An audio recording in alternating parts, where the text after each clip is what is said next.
ஐயா எடப்பாடிக்கு நாக்குல நரம்பு இல்ல அப்படின்னு சொல்லி ஐயா ஸ்டாலின் பேசியிருக்காப்புல. ஐயா ஸ்டாலின் சொன்னது தப்பு, அவர் சொன்னது சரியே இல்லை. நாக்குல நரம்பு இல்லைன்றார். அது நாக்கே இல்லையே சார், அது நாக்கா இருந்தா தானே நாக்குல நரம்பு இருக்கு. அதுதான் பாஜக ஷூவுக்கு பாலிஷ் போற பிரஸ்ஸா மாதிரி ரொம்ப நாள் ஆச்சு. அப்புறம் தயவு செய்து இந்த எலெக்ஷன்ல ஜெயிக்க கூடாதுன்னு நினைச்சுக்கோங்க எடப்பாடியார.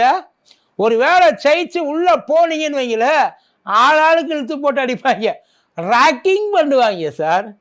கலைஞர் கால் தூசிக்கு பருவமா நம்மள? அவர் கால் தூசிக்கு நம்மள ஈடாவோமா சார்? இறந்ததுக்கு அப்புறமும் இட ஒதுக்கீட்டுக்காக போராடின ஒரே ஒரு தலைவர் கலைஞர் மட்டும்தான். அவரை வீட்டு சிறையில் ஐயா ஸ்டாலின் வச்சிருந்தார். அதானே நீங்க சொல்ல வர பாட்டு. அதுக்கப்புறமா வருவோம். இப்ப எல்லாருக்குள்ளும் இருக்கிற ஒரே ஒரு கேள்வி, சந்தேகம், ரொம்ப வருஷமாச்சு, 10 வருஷமாச்சு. உண்மையிலேயே ஜெயலலிதா அம்மாவுக்கு என்னதான் ஆச்சு? அந்த 75 நாள் அப்போலோவில் என்ன நடந்துச்சு? பக்கத்து வீட்டில் இருக்கிறதெல்லாம் பர்ஃபெக்டா சொல்றீங்க, நம்ம வீட்டுக்குள்ள நடந்ததை சொல்ல நம்ம கண்ட்ரோல்ல இருந்தது எங்கேயும் சொல்ல மாட்டேன்றீங்களே. ஏன்னா அவன் என்ன சொன்னாங்க, இட்லி சாப்பிட்டாங்க, தோசை சாப்பிட்டாங்க, என்னைய பார்த்து கை காமிச்சாங்க, என்னைய பார்த்து சிரிச்சாங்க அப்படின்னு சொன்னவங்க அத்தனை பேரும் நான் சொன்னது எல்லாம் பொய், நான் அவங்கள பார்க்கவே இல்லை அப்படின்னு சொல்லி அவங்க சொல்லிட்டாங்க. உண்மையில எதுக்காக அவங்க பொய் சொன்னாங்க? யாருக்காக அவங்க பொய் சொன்னாங்க? உண்மையிலே அந்த அம்மாவோட சாவு இயற்கையான சாவா இல்ல ஏதாவது செஞ்சு ஏற்பாடு செஞ்ச ஒரு சாவா? நான் கேட்கல. இந்த கேள்வி ரொம்ப நாள் எல்லாருக்கும் மறந்துட்டாங்க. இப்ப மறுபடியும் ஐயா ஞாபகப்படுத்தி இருக்கிறார். உண்மையிலேயே சிற வச்சது யாரு அப்படின்றது எல்லாருக்குமே நல்லா தெரியும். அந்த அம்மா 75 நாள் உள்ள கடந்தாங்க. ஆனா ஐயா கலைஞரை இவர் சிற வச்சார்னு நீங்க எப்ப சொல்லி 9 வருஷம் கழிச்சு, 9 வருஷம் கழிச்சு ஐயா இப்படி ஒரு விஷயத்தை, ஏன்னா கலைஞருக்கு பக்கத்துல இருந்து எல்லாத்துக்கும் பணிவிட செஞ்சது ஐயா எடப்பாடியார் தானே. கலைஞர் அவர்கிட்ட தானே போன் போட்டு அழுதாப்புல, ஐயோ என்னை எப்படியாச்சும் காப்பாத்தி எடப்பாடி அப்படின்னு சொல்லி அவர் தானே அழுதாப்புல இல்லையா? போன் ரெக்கார்டு ஏதாவது வச்சிருக்கீங்களா சார்? இல்லை, அப்படித்தான் அவர் சொல்லிட்டு இருக்காரு. கலைஞர் சிறையில் இருந்தது உண்மையா? உண்மை. வீட்டு சிறையில் இல்லை, எல்லாரோட இதய கூட்டு சிறையில் இருந்தாப்புல. சில நேரங்களில் நாம் சில விஷயங்களை ரீவைண்ட் பண்ணி பார்க்க வேண்டியது அவசியம். ஐயா பழனிசாமி ஐயா பாயண்டா பேசுறேன்னு சொல்லி ஒரு பாட்டில் பாய்ச்சலை எடுத்து உள்ள குடிச்சிட்டாப்புல. அது ஒர்க் அவுட் ஆக ஆரம்பிச்சிருச்சு. பார்த்துருவோமா?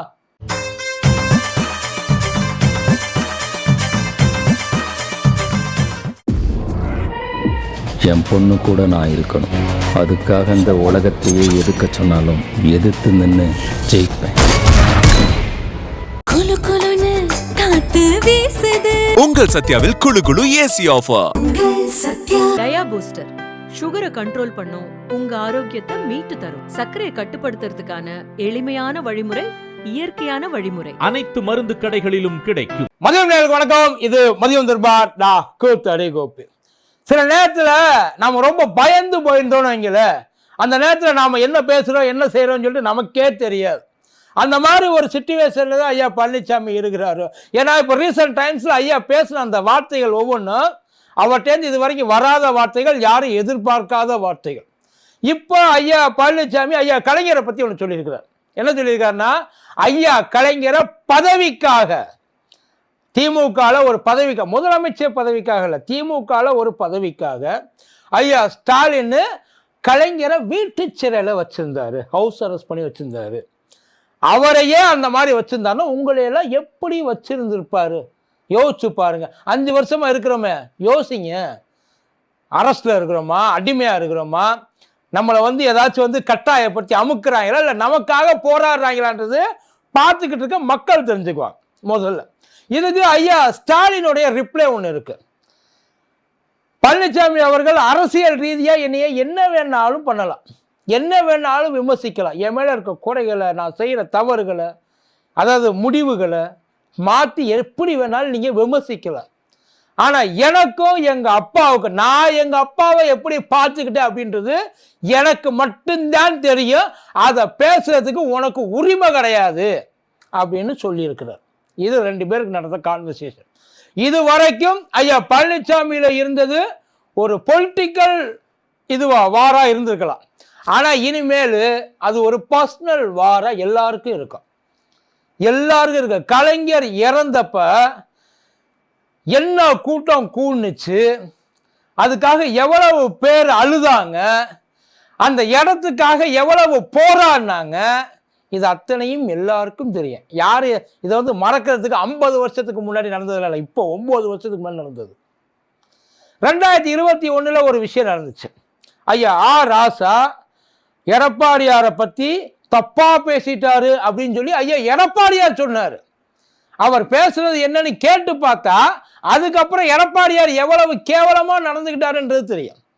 அதாவது எங்க அம்மாவை பத்தி தப்பா பேசிட்டாரு ராசான்னு சொல்லி அவருக்கு ஏத்தாப்புல, ஐயா எடப்பாடியாருக்கு ஏத்தாப்புல அந்த பேச்சை மாத்தி அழுது ஓட்டி கேட்டார். நல்லா தெரிஞ்சுங்க. ஐயா ராசா தப்பாவே சொல்லல, அவர் பேசுறத தப்பா திரிச்சு அப்படியே தூக்கி சொன்னாங்க. ஒவ்வொரு இடத்துலையும் இதை சொல்லி சொல்லி அழுது எங்க அம்மாவை பத்தி தப்பா பேச கொஞ்சம் கூட கூச்சாம சார். எந்த இடத்துலையும் அவருக்கு நாமளே இப்படி தப்பா பேசுறோமே நம்ம அம்மாவை பத்தி அப்படின்ற ஒரு நினைப்பு அவருக்கு அவருக்கு தேவை ஓட்டு ரொம்ப முக்கியமா இருந்திருக்கு.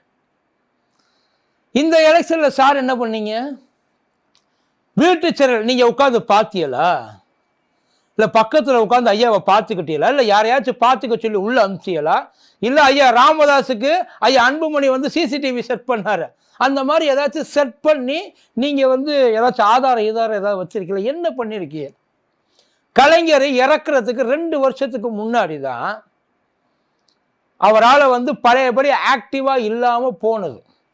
அப்பையும் கூட அவர் வந்து வெளியில எல்லாம் வராமலாம் கிடையாது. முடிஞ்ச அளவுக்கு அவர் எங்கெல்லாம் போக முடியுமோ முடியாத பட்சத்துக்கு தான் அவர் அணுக விடாம பக்கத்துல. எதுக்கு? வயசாயிருச்சு. பொதுவாகவே யாருக்காவது ரொம்ப வயசானவங்க இருந்தாங்கன்னா அவங்கள அவாய்ட் பண்ண சொல்லுவாங்க. ஏன்னா வெளியிலேருந்து வர்றவங்களுக்கு அந்த இன்ஃபெக்ஷன் அப்படின்றது இருக்கும். இப்போ ஒரு பேச்சுக்கு சொல்கிறேன், நீங்கள் சொன்னீங்க இல்லைங்களா, கலைஞரை அவர் வீட்டு சிறையில் வச்சிருந்து அவர் வந்து பதவிக்காக. ஐயா அவர் அப்பயே செயல் தலைவர். ஐயா அவர் அப்பவே செயல் தலைவர். ஆக்டிவாக ஆரம்பிச்சிட்டாங்க. கடைசி வரை கலைஞரால் முடிஞ்சு இருக்கிற வரைக்கும் கடைசி வரைக்கும் கலைஞர் தான் இருந்தார். அதுக்கு எந்த இடத்துலையுமே யாரும் கலைஞரை புஷ் பண்ணல. கலைஞரை யாரும் புஷ் பண்ண முடியாது, கலைஞரை யாரும் மேனிப்புலேட் பண்ண முடியாது, கலைஞரை யாரும் சர வைக்க முடியாது. முதல்ல அதை தெரிஞ்சுக்கங்க. அவர் நினைச்சதை தான் கடைசி வரைக்கும் அவர் பண்ணுவார். அப்போ அவர் என்ன பண்ணுவாருன்னு பக்கத்தில் இருக்கவனுக்கே எவனுக்கும் புரியாது. எல்லாம் பண்ணி முடிச்சதுக்கு அப்புறம் தான் இதுக்கு தான் இந்த வேலையை அவர் பார்த்தாரான்றது தெரியும். அந்த அளவுக்கு. இப்போ 2021 கடைசி வரைக்கும் அழகிரி போயிட்டு பார்த்துட்டு வந்தார், பக்கத்திலே இருந்தார். 2021 ஒரு பெரிய ஒரு ரிவல்ரியே நடந்துச்சு. கிட்டத்தட்ட அழகிரி அண்ணன் ஐயா ஸ்டாலினுக்கு எதிர்த்து நின்னார். அவர் நிறைய ஸ்டேட்மெண்ட் ஐயா ஸ்டாலினுக்கு ஆப்போசிட்டா கொடுத்துருக்காரு. ஸ்டாலினுக்கு ஆப்போசிட்டா. ஆனா எந்த இடத்துலையும் இவர் கலைஞரை சிறப்படுத்தி வச்சிருந்தாரு. அவரோட விருப்பத்துக்கு மாறா எங்க ஏதாச்சும் நடந்துருமோன்னு பயத்துல கலைஞரை இவர் வந்து அடைச்சு வச்சிருந்தாரு. அப்படின்னு எந்தாச்சும் ஒரு இடத்துல அவர் நினைச்சிருந்தா அவர் சொல்லியிருக்கலாம். நடந்திருந்தா கண்டிப்பா அவர் அந்த விஷயத்தை பதிவு பண்ணியிருப்பார். அழகிரன்னு அவசியம் அதை பதிவு பண்ணி எங்கேயாச்சும் ஒரு இடத்துல சம்மந்தமே. இவ்வளவு கேவலமாவா சார் பேசுவீங்க நீங்க? இவ்வளவு மட்டமா நடந்துப்பீங்களா சார்? சார் அங்க இறந்தப்ப அங்க இருக்க ஒவ்வொருத்தரும் அந்த முழக்கம் ஒவ்வொன்றும் காதுல கேட்டா தெரியும். நிஜமா அது கேட்கிறப்பதான் வந்து அவங்களுக்கு இன்னமும் அதை போய் பாருங்க. ரீசண்டான டைம்ல அந்த மாதிரி எந்த இடத்துலையும். அதுக்கப்புறம் ஐயா விஜயகாந்துக்கு வந்தது. அதுக்கு முன்னாடி கலைஞர் நம்ம யாருமே பார்க்கல. அதுக்கு முன்னாடி அம்மா, பெரிய பெரிய அவங்க எல்லாருமே கட்சியை கடந்து நேசிக்கப்பட்டவங்க. இருக்கிறப்ப அவங்களுக்கு இடையில 1000 பிரச்சனை அரசியல் ரீதியாக இருந்திருக்கலாம். ஆனா எல்லா இடத்துலையும் எப்பவும் அவங்களுக்குன்னு ஒரு மரியாதை தனித்தனியா வச்சிருந்தாங்க. பர்சனலா யாரையுமே ஒருத்தர் அட்டாக் பண்ணதே கிடையாது. ரெண்டாவது, இந்த இடத்துக்குள்ள நீங்க எப்படி முதல்ல உள்ள போவீங்க? எனக்கு அதுவே பெரிய ஆச்சரியமா இருக்கு சார். இந்த இடத்துக்குள்ள நீங்க எப்படி உள்ள போவீங்க? உங்களுக்கு பேசுறதுக்கு வேற எதுவுமே கிடைக்கலையா?